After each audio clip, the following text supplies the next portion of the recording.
میں نے بہت لوگوں کو خوشحال ہوتے دیکھا ہے، بامراد ہوتے دیکھا ہے، قرضے اترتے اور قرضوں کے بوجھ ہٹتے میں نے یہ دیکھا ہے، اور بہت تجربہ، بارہا تجربہ اور زندگی کا ایک حصہ میرا گزرا ہے ان روحانی مشاہدات اور تجربات میں۔ آج بھی طالب علم ہوں میں نے اس کے بہت تجربات دیکھے اور بہت مشاہدات دیکھے۔ آپ اس پہ ٹائم نوٹ کیجئے گا، کبھی بھی 10 منٹ سے زیادہ نہیں لگتے۔ توجہ سے دھیان سے پڑھیں بھی تو 10 منٹ لگتے ہیں۔ جو چاہتا ہے کہ میری نسلیں خوشحال ہو جائیں اور میری زندگی خوشحال ہو جائے، خوشحال بھی کیسی ہو؟ خوشحال بھی ایسی ہو کہ کسی کی نہ جیب پہ نظر پڑے، نہ کسی کی امداد ہو، نہ کسی کی مدد ہو، نہ کسی کا ہاتھ اوپر کا ہو اور میرا نیچے کا ہو۔ بالکل ایسا نہ ہو، ایسا نہ ہو۔ اللہ غیبی نظام چلاتا ہے، اس کے خزانوں میں کوئی کمی نہیں ہے۔ اللہ غیب سے اور غیبی نظام چلاتا ہے اور غیب سے عطا کرتا ہے۔ لیکن جو میرا تجربہ ہے خوشحالی کے لیے، اس کی ایک وجہ اور بھی ہے۔ انسان اس وقت کچھ مصروف ہو جاتا ہے، اس کی زندگی میں مصروفیت ہوتی ہے۔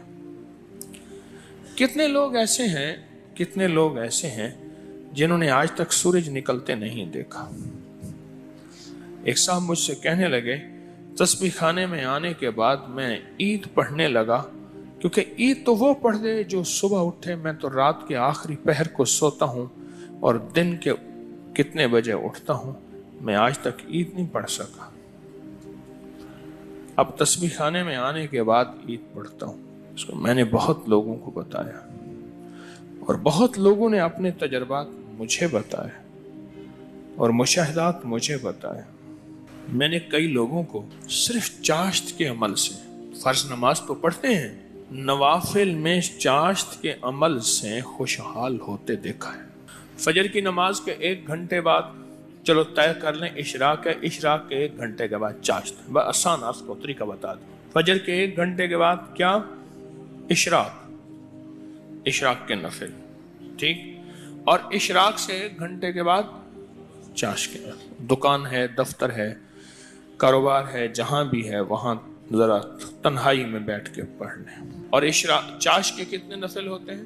ہاں جی، کم از کم 4 نفل ہوتے ہیں۔ وہ 4 نفل ایک ہی سجدے سے بھی پڑھ سکتے ہیں، جدا جدا بھی پڑھ سکتے ہیں، یعنی چاروں ایک ہی سجدے سے پڑھ سکتے ہیں، جدا بھی پڑھ سکتے ہیں۔ جو یہ فیصلہ کر لے کہ میں نے اشراق پڑھنی ہے، چاشت میں یہ نفل چاشت کے پڑھنے ہیں، اچھا یہی نفل، یہی عمل اشراق میں بھی پڑھ سکتا ہے، لیکن میں نے جو تجربے کیے ہیں چاشت کے، اشراق کے اپنے فائدے، اس کی اپنی تاثیر، نہ انکار ہمیشہ اقرار۔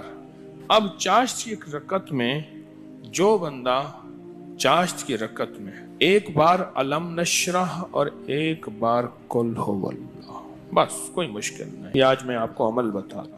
پہلی رکعت میں سورۃ فاتحہ کے بعد 1 بار علم نشرح اور 1 بار سورۃ اخلاص، سورۃ قل هو اللہ۔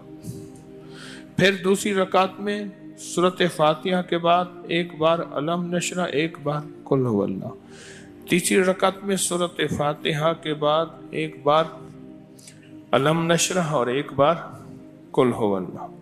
اور چوتھی رکعت میں سورۃ فاتحہ کے بعد 1 بار علم نشرح اور 1 بار قل هو اللہ۔ کیونکہ حدیث میں ابھی آپ ایک لفظ سنا، ابھی حدیث میں ایک لفظ آپ نے سنا، وہ یہ لفظ سنا ہے، صرف سورۃ اخلاص سے محبت کرنے والے کا بدلہ بھی جنت ہے۔